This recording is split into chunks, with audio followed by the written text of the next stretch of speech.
예, 안녕하세요. 청하스입니다. 연개소문 2편 시작하겠습니다. 오늘은 그 젊었을 적에 연개소문이 서쪽에 나라를 돌아다니고 서유하고 돌아왔다라고 하는 그 흔적이 아니냐라고 하는 설화 중에 귀염객전을 먼저 소개해드리고 있죠. 원래 권세가 이 시녀였던 엄청난 궁극의 미녀 홍부를 얻게 된 이정, 훗날 당태종 이세민의 신복이 되는 사람이죠. 이 둘이 이제 사랑의 도주국을 펼치는데 도주 와중에 정체불명의 용모양 수염을 한 귀염객을 만나게 되죠. 이 귀염객은 모닥불에서 요리를 하고 있던 이정과 홍불 곁으로 다가와 범상치 않은 눈길로 초미녀 홍불을 바라보게 되고 이에 이정은 극도의 경계를 보이게 된다. 바로 이 귀염객의 실존 모티브 인물이 바로 연개소문이다 라는 이야기가 있다. 요 말씀까지 드렸죠. 이 그 연개소문이 그 귀염객의 실존 모티브일 것이다 라고 얘기를 한 건 이제 조선 실학자 홍대용, 이덕무 그리고 단재 선생님 같은 분들 해서 이 연개소문 모티브인 게 아닌가 싶은 이 귀염객이 이렇게 와서 쏘아보니까 이 정도 나름 남자인데 자신의 연인에 대해 갑자기 나타난 이 괴인이 찝적대려는 거 아닌가, 혹은 우리의 도주 정체를 알고 있는 건 아닌가, 뭐 그런 복합적인 의구심, 그래서 극도의 경계를 표출을 하게 되는데 일촉즉발의 상황이 이제 벌어지게 되는 거죠. 그러니까 이정은 고기 요리를 휘휘 만들고 있으면서도 언제라도 튀어 덤빌 수 있도록 자세를 쓱 갖추는데, 근데 이때 홍불녀가 이 귀염객의 얼굴을 찬찬히 살핍니다. 그리고 나서는 이정에게 괜히 싸움 먼저 일으키지 말고 참으라는 눈짓 신호를 보내요. 그러더니만 직접 몸을 일으켜서 그 기인에게로, 귀염객에게로 홍불녀가 직접 걸어갑니다. 가서 오히려 먼저 말을 걸게 되죠. 귀공께선 조남이 어찌 되시는지요? 귀염객이 답합니다. 난 장씨요. 홍불녀는 이렇게 말합니다. 아니, 이런 우연이 있습니까? 저 역시 장씨입니다. 성이 같으니 제가 귀공의 누이 동생이 되겠군요. 귀공은 형제 자매 중에 몇째이신지요? 난 셋째 올시다. 아, 전 첫째인데요. 귀염객은 이렇게 말합니다. 아, 그럼 귀수께선 네, 첫째 누이 동생을 하시면 되겠군요. 이렇게 해서 말하면서 웃는데 이 역시 홍불도 호호 웃으면서 이랑, 이정을 얘기하는 거죠. 어서 이리 오세요. 제가 오늘 드디어 셋째 오라버니를 만나게 되었답니다. 이래가지고 이정이 그 둘 곁으로 이제 다가갑니다. 이렇게 만나게 된 이 3인은 이제 화로가 곁에 모여 앉아서 같이 이정이 요리한 고기 요리를 먹게 되죠. 귀염객이 먼저 입을 엽니다. 지금 삶고 있는 것이 무슨 고기요? 양고기 올시다. 이제 다 익은 것 같습니다. 이거 배가 많이 고프구만. 어서들 먹읍시다. 그래가지고 이 기인 귀염객이 허리춤에 단도를 샥 꺼내더니 양고기를 몹시 능숙한 손길로 샤샤샥 먹기 좋게 슬라이스를 칩니다. 고기를 냠냠 먹으면서 이들이 이제 이야기를 나눠요. 근데 초장의 경계심에 비해 얘기를 해보니까 뭐 그렇게 나쁜 사람은 아닌 것 같다, 뭐 이런 느낌이 왔던 모양입니다. 어느 정도 아이스 브레이킹이 되자 이 기인 귀염객은 이정에게 이런 질문을 던집니다. 이보시오 이공, 실례되는 말씀이 오나 이공은 행색을 보니 상당히 가난하신 것 같은데 어찌 이런 미녀를 얻게 되신 게요? 그 비결이 몹시 궁금하외다. 이에 이정은 답합니다. 나 이정, 지금은 비록 가난하지만 그래도 큰 생각이 있습니다. 다른 사람이 이런 질문을 했다면 답변하지 않겠으나 형님께서 물어보셨으니 내 답변을 해드리겠소. 하면서 여기서 그간 있어왔던 일들을 모두 이야기를 해줍니다. 지난 편의 그 얘기들을 뭐 이러저러 해서 홍보를 얻게 되었고 일종의 도주를 하고 있다, 이런 얘기. 이 얘기를 듣더니 이제 이 귀염객은 미소를 짓습니다. 그러면서 이제 자기 가방을 뒤적뒤적 해요. 그러더니만 뭔가 물건들을 툭 꺼냅니다. 근데 자세히 살펴보니까 그거는 사람의 머리, 수급과 염통가 아니었습니다. 그러면서 귀염객은 무시무시한 포스로 그 머리를 가리키며 이렇게 말합니다. 이놈은 천하의 배신자로 내 10년 동안 이 녀석을 쫓고 있었소. 결국 근래 들어서야 이 근방에서 잡을 수 있었소이다. 그러면서 머리는 다시 가방에 넣더니 염통과 간을 썰어서 같이 먹읍시다 이러면서 이정하고 나누어 먹습니다. 이게 그 당나라 말기 5대 10국 시대 들어가는 그 즈음에 지어진 소설이니까 이 당나라에서 연개소문의 이미지가 얼마나 무시무시한 것이었는지 뭐 이런 장면들을 통해서도 좀 미루어 짐작할 수 있죠. 귀염객은 염통을 먹으면서 계속 말을 이어갑니다. 이공, 그럼 공은 어디로 가실 계획이요? 저는 태원이라는 곳으로 갈 계획입니다. 아, 나도 그곳으로 가려고 했는데 그럼 이공 혹시 그 태원에 아주 특이한 인물이 하나 있다는 이야기 들어보신 적 없으시오? 있습니다. 아마 제가 알고 있는 그 사람을 얘기하시는 것 같군요.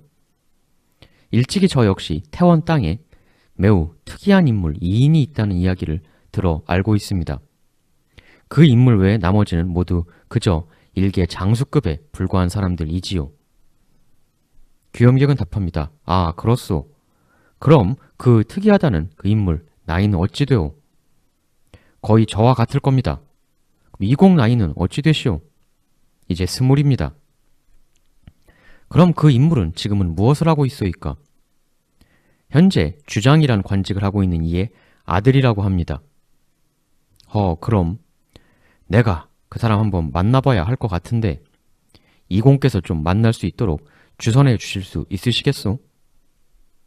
제 친구 중에 유문정이라는 이가 그 사람과 아주 친합니다. 네, 한번 주선해 보지요. 그런데 장형은 그 사람과 만나서 무엇을 하시렵니까? 실은 어느 한 예언자가 내게 이리 말을 하였소. 태원 땅에 기이한 기운이 서려 있으니 그곳을 한번 가보라. 좋소. 그럼 여기선 일단 헤어졌다가 다시 우리 태원 입구에서 재회하도록 합시다. 이래가지고 귀염객은 그 이정이 언제 태원에 갈 건지 그 날짜를 묻고는 여기서 사라집니다. 그러고는 이제 그 둘이 이제 각자 가다가 그 태원이라는 곳 입구에서 다시 조우를 해요. 그 유씨 친구를 통해서. 해서 이제 그 태원에 있다는 기이한 인물을 만나게 되는데 그 기이한 인물이 누굴까요?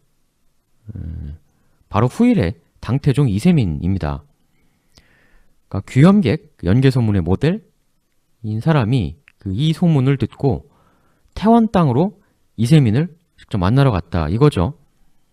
근데 여기서부터 그 귀염객전의 그 기술이 당연한 얘기지만 그 당나라 그 시기 때쯤 만들어진 소설이니까 그 본인들 나라를 사실상 세운 사람이 이세민이잖아요. 당연히 이세민 편향적으로 기술이 될 수밖에 없는 거죠. 게다가 소설이고. 그래서 이제 뭐라고 나오냐면 여기서 그 유문정이란 달이 놔준 그 이정의 친구, 이 사람이 이제 이세민, 당태종을 데리고 귀염객 앞으로 갑니다. 근데 이 귀염객이 이세민의 관상을 보고 감탄하고 기가 눌려서 진정한 천자의 상이다 이랬다고 귀염객전은 이렇게 소설을 쓰고 있어요. 근데 이러한 기술을 보고 상당히 어처구니 없는 서술이다 하셨던 분이 바로 이제 단재 선생님이시죠. 그러니까 자기네들식의 소설적 관점의 그 서술에 불과하다 뭐 이렇게 평을 하셨는데요. 왜 뭐 본인들이 쓰는 거니까. 일단 근데 그건 그렇고 이 만남 후에 귀염객은 역시 그랬구만 하더니 일단 헤어지고 그리고 여기 이제 그 이정한테 말하길 실은 현재 내가 머물고 있는 곳은 여기요 하면서 위치를 알려줘요. 추 이리로 나를 찾아오시오. 그래서 나중에 이제 이정이 그 며칠 있다가 그 알려준 집으로 찾아갑니다. 가니까 이제 귀염객이 딱 그 집에서 맞이하는데 그 집에 이제 이 아래쪽 방에 가면 금 10만 전이 있소이다. 그 금을 가지고 가서 우선 우리 여동생을 데리고 앞으로 지낼 좋은 집 하나 장만하고 자리 잡고 나서 추 여기 적힌 곳으로 또 나를 좀 찾아오도록 하시게나 이렇게 말을 합니다. 그래서 이정이 그 10만 전 돈을 들고 가가지고 일단 홍보라고 살 거처를 마련해요. 그리고 나서 또다시 귀염객이 새롭게 알려준 그곳으로 또 찾아갑니다. 갔더니 이번에 거기 있던 집은 그야말로 어마어마한 대궐 같은 집이었습니다.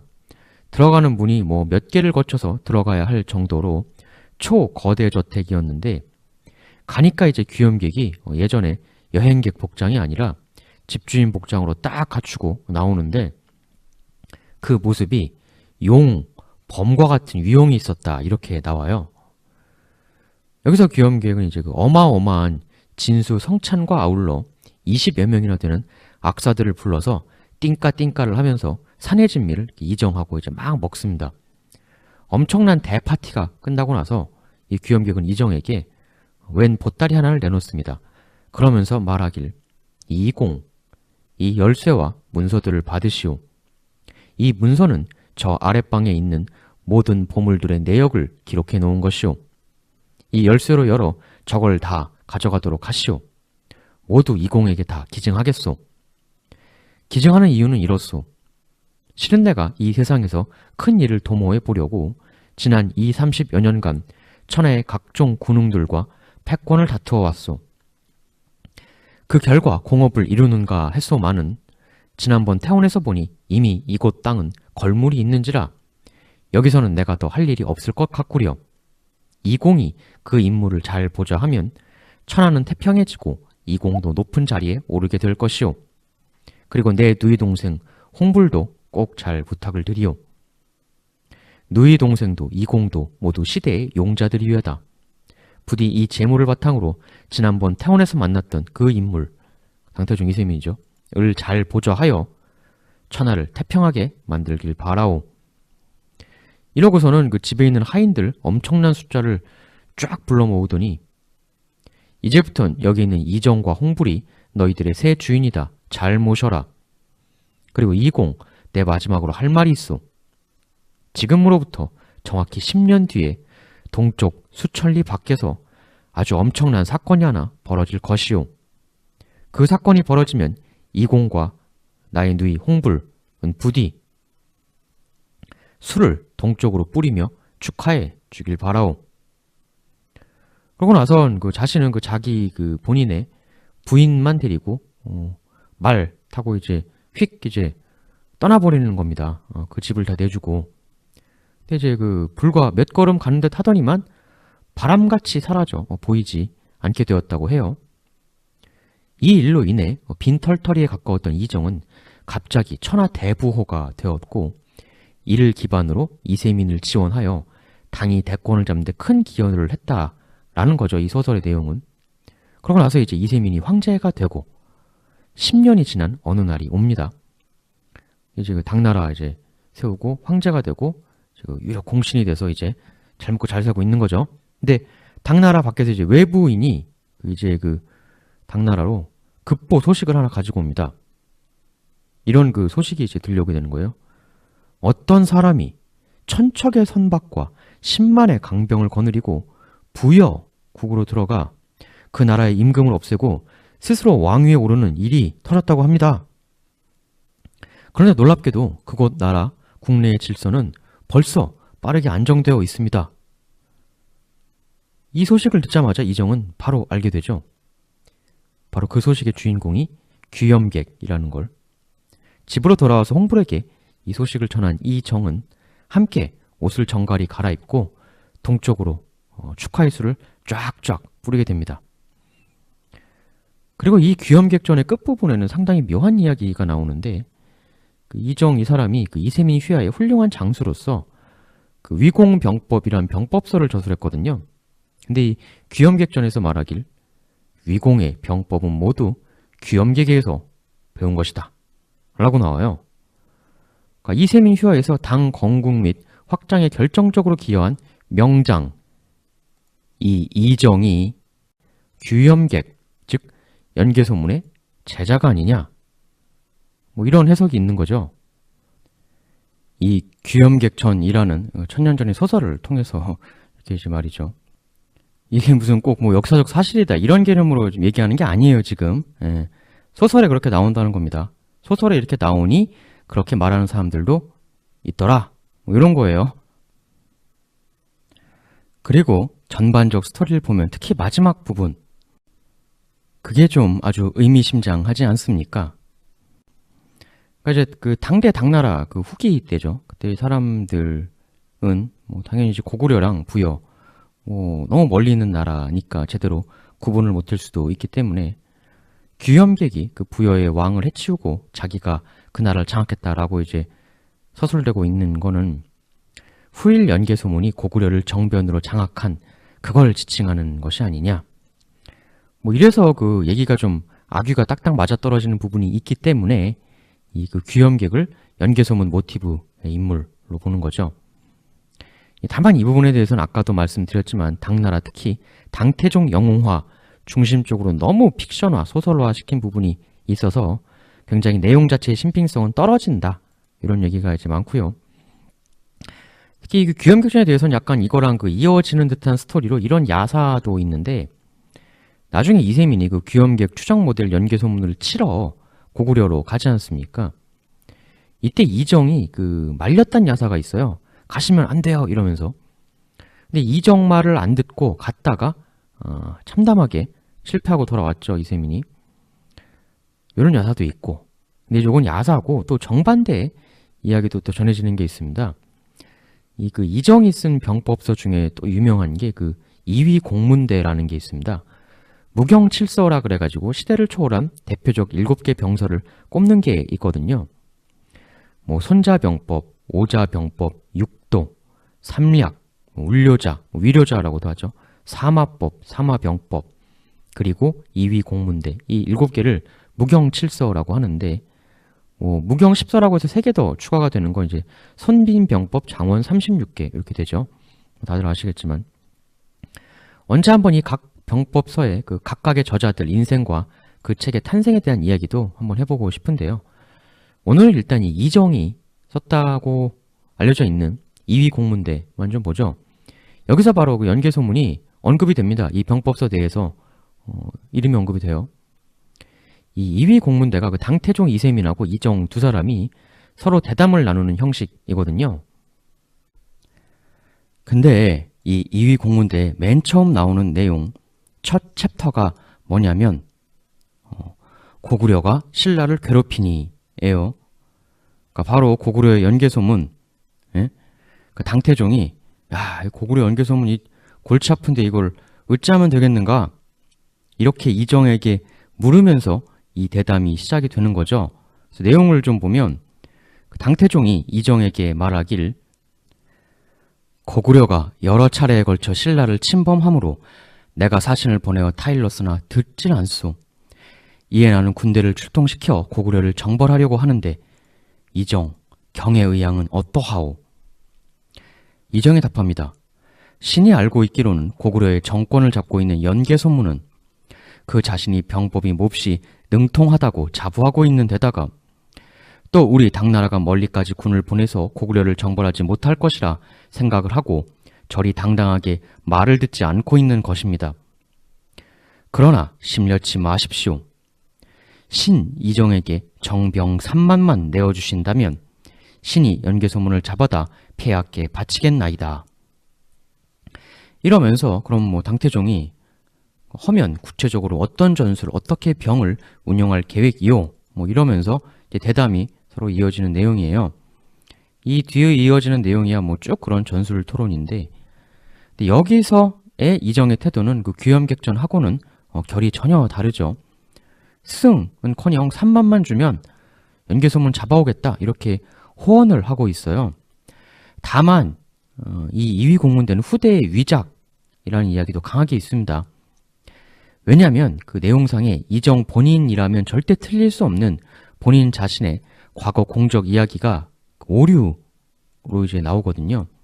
그런 것들이 좀 있어요. 오류가 일부 해서 실제 그 이정, 당태종의 대화가 아니라 후대에 누군가가 지어낸 이야기일 것이다 라는 얘기가 많죠. 사실 아까 귀염객도 그 당태종을 띄워주기 위한 그 이야기 진행이 너무 많이 나왔죠. 해서 단재 선생님 같은 분은 귀염객전 이거 뭐 본인들 황제에 띄워주기 위한 내용들은 크게 신경 쓸 필요가 없고 다만 이러한 설화적 흔적이 남아있는 걸로 봐서 추정하시길 아마 연개소문이 수당 그쪽 지역을 미리 현황 및 정보 파악을 위해 한번 쭉 돌아보고 왔던 그런 흔적이 아닐까라는 이제 추론을 하시는 거죠. 다만 그렇게 한번 서유, 그러니까 서쪽을 돌아다니고 왔었다는 흔적의 사례가 될 뿐 실제 귀염객전에 뭐 아까 그러한 그 여러 내용들은 일일이 믿을 건 많이 못 된다. 고도 말씀을 하시는데요. 그럼 그 평의 말씀을 한번 좀 들어보죠. 이렇게 말씀하셨어요. 일찍이 고구려가 수양제의 수백만 군사를 대파하여 전 진하가 크게 놀라 떨고 당 고조의 부자는 수양제의 치하에 있는 태원의 소공국이요 이정은 태원의 한 작은 벼슬아치였다. 태원이 옛날부터 많이 고구려의 침략을 받던 지방이므로 더욱 고구려 사람을 경계하였을 것이며 당 태종은 안으론 전 진하를 평정하고 밖으론 고구려를 토멸할 야심을 가져 늘 고구려나 고구려 사람들의 행동을 주목하였을 것이다. 신구 두 당서에 당태종의 말을 기록하여 개소문은 방자하다. 개소문은 감히 나오지 못하였다. 개소문의 이리와 같은 야심이라고 한 말들이 비록 개소문을 미워한 말이지만은 반면에 개소문을 꺼려했음이 드러난 것이다. 2위 공병서에 망리지 개소문은 스스로 군사병법을 안다고 하였다라고 한 문구 또한 개소문을 모멸하였다느니 라기보다는 두려워 공경한 뜻이 엿보인다고 볼 수 있다. 근데 연개소문이 당태종을 만나보고 연기에 눌려 동으로 나왔다는 것이 대체 무슨 말인가? 귀염객전은 그 내용이 의심할 점이 많다. 그러니까 그 얼핏 귀염객전이나 2위 공문대가 뭐 기에 눌렸다느니 3만이면 된다느니 이렇게 허풍, 허세를 부리고 있지만 실제로는 뭐 일이 같다, 방자하다 이런 그 표현이 사서에 나온다는 것 자체가 연개소문을 우습게 보지 못하고 극도로 경계하고 있었다라는 그런 심리가 아니었겠느냐 이런 말씀인 거죠. 즉 귀염객전이나 2위 공문대나 뭔가 연개소문을 겸하고 당태종 등 본인들을 띄우는 것 같지만 그 이면에는 연개소문에 대해 신경 쓰고 경계하는 그런 게 깔린 것이다 심리적으로. 그러니까 진실대로 모든 걸 믿기 어렵고 본인들 입장에서의 각색이다. 다만 이제 이건 이런 거죠. 그러니까 우리가 연개소문이 젊을 때, 어릴 때 이야기가 사료가 부족하니까 상당히 그 음악 뒤에 가려져 있지 않습니까? 그래서 각종 드라마, 영화 등에서 온갖 창작이 젊은 시절에 대해 이루어지고 있는 건데 뭐 최소한 귀염객전이 그 내용이야 당연히 픽션이겠지만 그 연개소문이 수당 그쪽 쪽을 젊어서 한번 쫙 돌아보고 왔다 그러한 흔적의 일부로서는 조금 의미가 있지 않겠는가 뭐 이런 거거든요. 그 천년전 귀염객전에서도 이 귀염객 아마도 연개소문 캐릭터가 그 내용을 봐도 아시겠지만 굉장히 그 대단한 인물로 묘사가 되고 있지 않습니까? 뭐 이정한테 재물 주는 것도 뭐 어마어마하고 뭐 병법의 대가 등등. 그러니까 연개소문이라는 인물의 실체를 우리가 지금 100% 알고 있지를 못하잖아요. 다만 이렇게 뭐 경극도 그렇고 이런 고전 소설, 설화 이런 걸 보면 그 곳곳에 어마어마한 포스의 잔재가 여기저기 흔적으로 남아 있다는 거죠.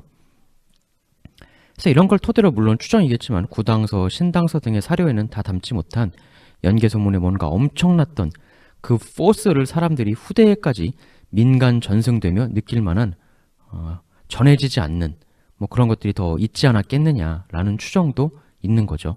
물론 추정입니다만 무조건 맞다는 게 아니라 그 추정의 진실성 여부에 대해서는 조금 더 이야기를 진행시켜 나가면서 이 시리즈에서 한번 또 우리가 계속 합리적으로 짚어나가 보도록 하지요. 여하튼 해서 이러저러한 각색 덧칠 이런 것 때문에 귀염객전 2위 공문대 이런 것보다는 단재 선생님께서는 지난 시간에 연개소문의 이름에 대한 전혀 다른 새로운 해석도 말씀드린다는 얘기 제가 드렸잖아요. 그런 것도 포함되어 있는 갓신동전이라는 설화를 선택하셔서 좀 길게 소개를 하고 계십니다. 조선상고사에서요. 먼저 소개드린 귀염객전보다는 그 지금부터 말씀드릴 이 갓신동전 설화를 더 비중 있게 다루고 계신 건데요. 다만 분명히 전승설화라는 것을 전제하고 이야기를 하고 계십니다. 그러니까 우리가 조선상고사 이야기하면 무조건 왜 그런 소설을 뭐 소개하냐라고 이렇게 마구 심하게 비난하는 분들이 계신데요. 그러니까 저도 뭐 무조건 다 맞다고 지금 말씀을 드리려는 게 아닙니다. 뭐 세상에 무조건 다 맞는 게 어디 있겠습니까? 그러면 뭐 제가 여러 번 예전에 그 구당서, 신당서의 오류 소개해 드렸잖아요. 그럼 그런 건 무조건 다 맞냐? 귀염객전 이 소설도 제가 무조건 다 맞다고 소개를 드린 게 아니에요. 그러니까 두루두루 알려드리는 거죠. 예. 소개했다고 정답은 얘기가 아닙니다. 그러니까 이 갓신동전이라는 게 뭐냐면요. 연개소문, 이 개소문이 갓신에서 나온 거라는 거죠. 지난 시간 소개드린 것과는 다르게 개소문 갓신, 그러니까 이건 철저하게 발음으로 이름이 이렇게 됐다는 건데, 그러니까 이제 개소문이라는 한자가 갓신이라는 발음을 그냥 발음으로 프랑스 불란서 뭐 이런 것처럼 그냥 음차한 거란 얘기죠. 그럼 갓쉰동이라는 게 뭐냐? 쉽습니다. 쉰이라는 건 나이 50이라는 얘기예요. 갓쉰은 그러니까 갓쉰 됐다, 갓 50 되었다 이런 얘기거든요. 그러니까 아주 쉽죠. 뭐 동은 당연히 아이이고, 그러니까 갓쉰동은 갓 50에 얻은 아이 이런 얘기입니다. 갓쉰 개소문. 이렇게 되는 거죠. 그 갓쉰동전 설화가 있는데 이 설화야말로 연개소문을 모태로 한 또 다른 설화가 아니냐 이렇게 보이는 건데요. 그 내용이 굉장히 재밌습니다. 한번 이 설화를 또 살펴보도록 하죠. 일단 이 설화에는 연국해라는 이름의 어떤 나라의 재상이 등장합니다. 성 자체가 벌써 연시죠. 근데 이 재상이 50이 다 되도록 아이를 얻지 못합니다. 그래서 막 하늘에 제사 지내고 그래요. 제발 아이를 제게 주소서. 그래서 드디어 50살 되던 해에 아이를 얻습니다. 해서 이름을 갓쉰동이라고 짓습니다. 그러니까 갓쉰 데서 얻은 아이. 근데 이 아이가 이제 자라면서 굉장히 용모가 준수하고 초미남에 머리가 아주 좋았다고 해요. 그래서 재상 연국해가 아주 금이야 오기야 이 아이를 아꼈습니다. 근데 어느 날 갓쉰동이가 7살 되던 해에 이 아이가 집 문 앞에서 랄랄라 하고 놀고 있는데 웬 허연 백발의 도사가 그 앞을 지나갑니다. 근데 그가 이 갓쉰동을 보더니만 흠칫 놀랍니다. 그러더니 혀를 끌끌 차면서 이런 이야기를 해요. 어허, 아깝도다 아까워. 어찌 이렇게 아까울 수가 있나. 도사가 이렇게 혀를 끌끌 차며 이렇게 말을 하고 자기 갈 길을 가는데, 근데 이 모습을 연국해가 봅니다. 뭔가 범상치 않다는 걸 직감한 연국해는 떠나가는 도사를 맹렬하게 쫓아가서 그를 붙잡습니다. 그리고 이렇게 말하는데요. 이보시오, 저랑 잠깐 대화 좀 나누시지 않겠소? 아깝다니 대체 무엇이 그리 아깝단 말이오? 우리 아이에게 무언가가 잘못되었소? 이 도사는 연국해를 바라보더니 너무 안타깝다는 표정으로 이렇게 말을 해요. 저는 사람 일에 대해서는 쉽게 말씀드리지 않습니다. 이만 절 제 갈 길 가도록 놓아 주시지요. 근데 이 연국해가 그 자기 아들을 너무 아끼니까 여기서 그 도사의 바짓가랭이를 막 붙들고 늘어집니다. 제발 뭐가 안타까운지 뭐가 아까운지 얘기해달라고.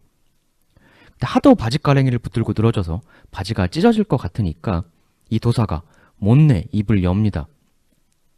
이 아이 너무나 귀한 상이어서 나중에 자라면 부귀와 공명이 무궁무진할 것이외다. 허나 결정적인 문제가 하나 있어. 바로 이 아이의 수명이요. 타고난 수명이 너무 짧아 그 영광이 올 때까지 참아 기다릴 수가 없을 것이요. 이렇게 말을 해요. 그러니까 이거는 아버지 입장에선 정말 청천벽력 같은 얘기죠.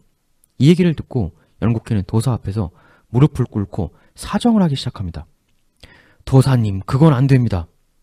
제 나이 50에 하늘에 빌고 또 빌어 겨우 얻은 아이입니다.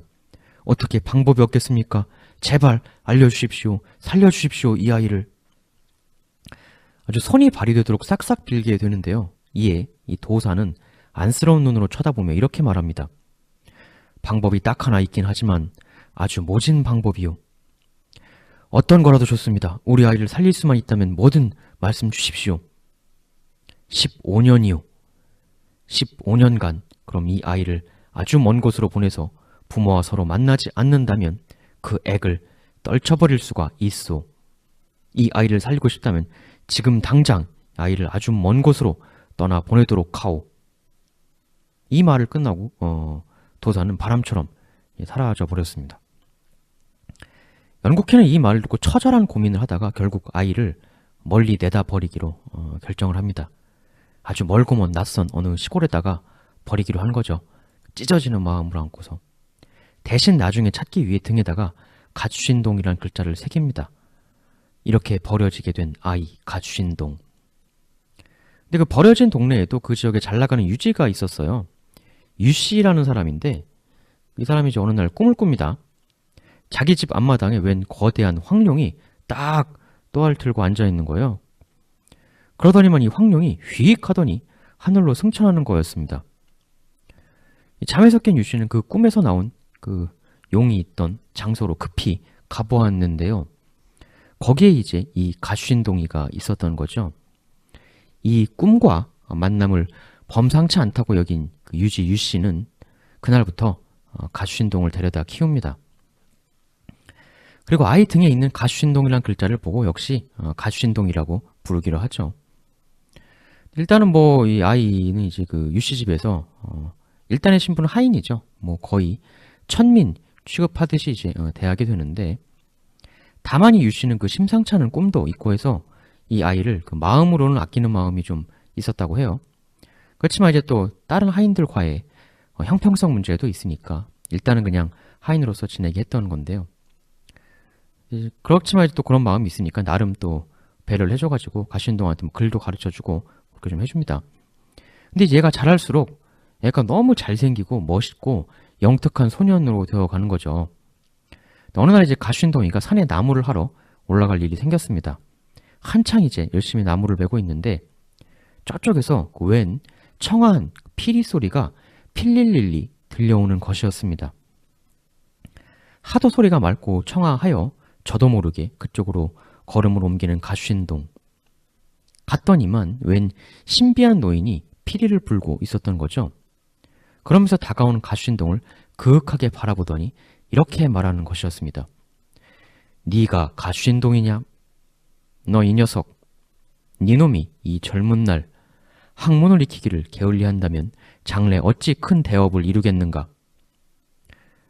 이러면서 그 밑도 끝도 없이 그 붙들어 놓고 학문 배우기의 중요성에 대해 아주 그냥 일장연설을 해요. 근데 그걸 따분하게 딱딱하게 얘기하는 게 아니라 마치 저의 영상들처럼 굉장히 재밌게 흥미진진하게 학문의 세계로 흥미를 느껴 빠져들게끔 하는 그런 얘기를 해줍니다. 해서 가쉰동이 그 나무하는 일을 까맣게 잊고 정신없이 그 노인의 이야기에 빠져들어요. 그러고서 해가 집니다. 그러니까 나를 꼴딱 거기서 다 보낸 거죠. 그러고서 이 노인은 내일 이 시간에 여기 다시 오도록 하여라. 이러고는 어디론가 휙 사라져버립니다. 근데 이 가쉰동이가 그 해오라는 나무를 못 태웠잖아요. 그래서 이제 그 노인이 떠나고 나니까 뒤늦게 아차 싶었던 거죠.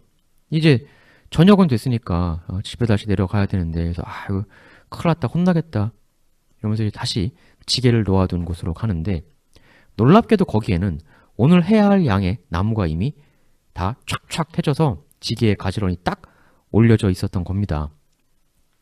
이때부터 이제 매일같이 이 노인과 가쉰동의 특별 과외가 진행이 돼요. 그러니까 나무하러 가서 공부하고 다시 제자리에 돌아오면 누군가 해놓은 나무가 이미 다 세팅돼 있고 들고만 내려오면 되게. 이 과외를 통해 가쉰동은 그냥 학문만 배우는 게 아니고요, 검술 같은 무예와 병법, 천문, 지리 등을 숙달하게 됩니다. 이렇게 날이 갈수록 자신의 능력치를 업그레이드 해나가는 가쉰동. 근데 이 주인집 유씨 집안에는 그 아들이 없었어요. 그 딸만 셋이 있었는데 그 딸들 이름이 그 문희, 경희, 영희였습니다. 이 세 사람 다 굉장한 미인이었는데 그 중에서 영희가 가장 뛰어났다고 해요.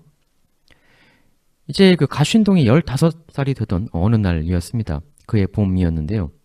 주인 유씨가 가쉰동을 불러가지고 이 그 3명의 딸들을 가마에 태워가지고 옷 구경을 한번 시켜주고 오너라 이렇게 명령을 내려요. 그래서 이제 가쉰동이 가마를 둘러매고 우선 문희한테 갑니다. 가서 이제 아가씨 가마 대령했습니다 이랬는데, 이제 문희가 마루에 딱 서가지고 이렇게 말하는 거였어요. 아이고 가쉰동아, 이 내가 어찌 내 발로 땅바닥을 그냥 디딜 수가 있단 말이냐. 가쉰동 네가 이 땅바닥에 엎드려라. 내 너를 밟고 가마에 오르도록 하겠다. 해서 결국 가쉰동은 엎드리고 그 등을 밟고 문희는 가마에 탑니다. 이제 경희한테 가는데요. 경희도 똑같이 요구하는 거예요. 그래서 역시 등을 대줘서 경희도 그걸 밟고 가마를 탑니다. 결국은 이제 마지막으로 막내인 영희 방 앞으로도 가게 되는데, 가쉰동은 이거 저 언니들이 저지경인데 이 영희 얘한테도 또 등 대줘야 되겠구만 이렇게 체념을 하고 말도 하기 전에 미리 나 밟고 가시오 하고 땅에 엎드렸어요. 근데 영희는 놀랍게도 가쉰동아 이게 뭐 하는 거냐 하면서 되게 놀라면서 땅에 엎드려 있는 가쉰동한테 자기 발로 달려오는 것이었습니다. 이에 늘 체념만 하고 살았던 가슌동은 이렇게 말합니다. 이 가슌동의 등이야 원래 하늘이 아가씨들을 위해서 애초에 만든 것 아닙니까? 이 등으로 나무를 져다가 아가씨들 방을 따뜻하게 만들고 이 등으로 쌀을 져다가 아가씨들 배 부르게 드실 수 있도록 해드리는 것이지요. 아가씨들이 앉고 싶으시면 이 가슌동 위의 등을 의자 삼아 앉으시면 되고 아가씨들이 걷고 싶으시면 이 가슌동 등을 다리 삼아 걸으시면 되고 이렇게 이제 막 한스러운 얘기를 막 하는데 영희가 달려들어서 더 말을 못하게 막으면서 아서라 가슌동아, 세상 천지에 사람이 사람을 밟고 가는 경우가 어디 있단 말이냐 이러면서 엎드려 고개를 조아리고 있던 가슌동을 이렇게 세웁니다. 이때 조아린 고개를 들고 가슌동은 아주 가까운 거리에서 영희의 얼굴을 클로즈업해서 바라보게 되는데요. 그 영희의 꽃같은 얼굴, 부드러운 향기, 그리고 정다운 목소리, 그리고 놀라운 친절함과 자상함에 엄청나게 마음이 순간 뒤흔들리게 됩니다. 그러면서 이렇게 속으로 생각하게 되죠. 아, 내 어렸을 적 어렴풋한 기억을 더듬어 보면 나 역시도 충분히 영희 너와 결혼할 수 있는 집안의 아이였던 것 같은데 대체 어쩐 일로 지금 내 처지가 이 지경이 되었단 말인가. 엎드렸다 일어나면서 온몸에 묻은 흙을 바라보며 가슌동은 이러한 생각이 교차하게 되고 순간 눈에 눈물이 고이게 됩니다. 가까이 있던 영희도 이 순간 가슌동의 얼굴을 역시 똑같이 클로즈업해서 바라보게 되는데요. 생긴 게 너무 귀공자로 잘생긴 품격 있는 그런 용모라는 것을 새삼 느끼고 아, 용모를 보면 절대 이렇게 남의 집 종살이를 할 사람이 아닌 것 같은데 대체 어쩌다가 이렇게 되었을까 라는 생각이 들면서 역시 영희도 같이 여기서 눈물을 흘리게 됩니다. 이때 이후로 이 가슌동과 영희는 서로 사랑하는 마음이 싹트게 되죠. 결국 둘은 그 형이 아버지 유씨 몰래 따로 만나서 데이트까지 하게 되는 사이가 됩니다. 데이트를 하다가 결국 가슌동은 자신의 출생에 대한 이야기까지 하게 되는데요. 이렇게 말해요. 내가 어렸을 적 대략 7살 무렵을 어렴풋이 기억하는데 우리 부모가 어떤 도사의 말을 듣고 나를 이렇게 내다버린 걸로 나는 기억해. 그러나 내가 다시 나의 집으로 돌아가게 된다면 내 기억으론 우리 집안도 영희 너의 집안 못지않게 좋은 곳이었던 것 같아. 그러니 내가 본래의 내 집안으로 되돌아갈 수 있다면 그때 우리 결혼하자. 이렇게 말합니다. 이에 영희는 이렇게 답하는데요. 나는 귀한 집안의 며느리가 되길 바라는 사람이 아니야. 나는 그저 훌륭한 사나이의 아내가 되길 바랄 뿐이야. 만일 네가 사나이가 아니라면 네가 아무리 귀한 집 자식이어도 난 너와 결혼하지 않을 거야. 그러나 네가 진정한 사나이라면 설사 네 신분이 종이라고 해도 난 너와 결혼할 거야. 그러니 난 너에게 물어야겠어. 네 마음속에 있는 진정한 포부는 무엇이니? 여기서 이제 어떠한 한 나라가 이제 등장을 하게 되는데요. 이 설화에 등장하는 나라 이름이 달달국입니다. 나라 이름이 좀 희한하죠. 이거 자체가 뭐 거의 동화 같은 설화니까. 근데 이제 단지 선생님 같은 경우는 이 설화의 달달국은 당나라를 비유하는 게 아니냐 이렇게 보고 계신 거죠. 가슌동은 사나이로서의 포부를 묻는 영희에게 이렇게 말합니다. 우리나라에 늘 쳐들어와 우리 백성들을 괴롭히는 저 달달국. 지난 오랜 역사 우리는 늘 달달국의 침략을 받아 그걸 저항해서 막는 것만 해왔을 뿐인데 내 꿈은 조금 달라. 나는 내가 먼저 달달국에 쳐들어가고 싶어. 달달국을 쳐서 없애버리고 우리 백성 100년의 태평성대를 내 손으로 만드는 게 나의 포부야. 그리고 이건 영희 너한테만 이야기하는 건데 나 오래전부터 나무하러 가서 사실은 어떤 신비한 노인을 만나 무예와 병법, 천문지리 등을 계속 배우고 있었어. 지혜를 배우고 힘을 길러 꼭 달달국을 쳐 없애버리고 싶은 것이 내 마음이야. 이 말을 듣고 영희는 아주 감격해합니다. 그러면서 가슌동에게 이렇게 말을 하게 되는데요. 그래, 정말 좋은 뜻이구나, 가슌동아. 그렇지만 내가 볼 때 달달국에 쳐들어가 그 나라를 없애려면 우선 적국에 들어가 그곳의 산천을 두루 살펴보아 거기에 정세에 능통해지는 게 먼저일 것 같아. 적국의 형편을 잘 알아야 한다는 것이지. 가슌동아, 더 이상 우리 집에 있지 말고 어서 달달국으로 떠나렴. 이래가지고 이제 갓신동은 그 유씨 집안을 이때로부터 이제 그 떠날 계획을 짜게 됩니다. 그러니까 도주죠. 이제 몰래 도망치는데 그걸 이제 영희가 도와줍니다. 자기가 재물을 빼와서 노잣돈도 꽤 마련해 주고요. 본인이 끼고 있던 가락지 뭐 그런 거 하나하나 팔아서 돈을 만들어 주게 된 건데요. 그래가지고 이제 그 갓신동이 철천지 원수의 나라 달달국으로 잠입해 들어갑니다. 이 그 달달국에서의 그 또 겪게 되는 갓신동의 이야기는 또 다음 편에서 마저 이어나가도록 하겠습니다.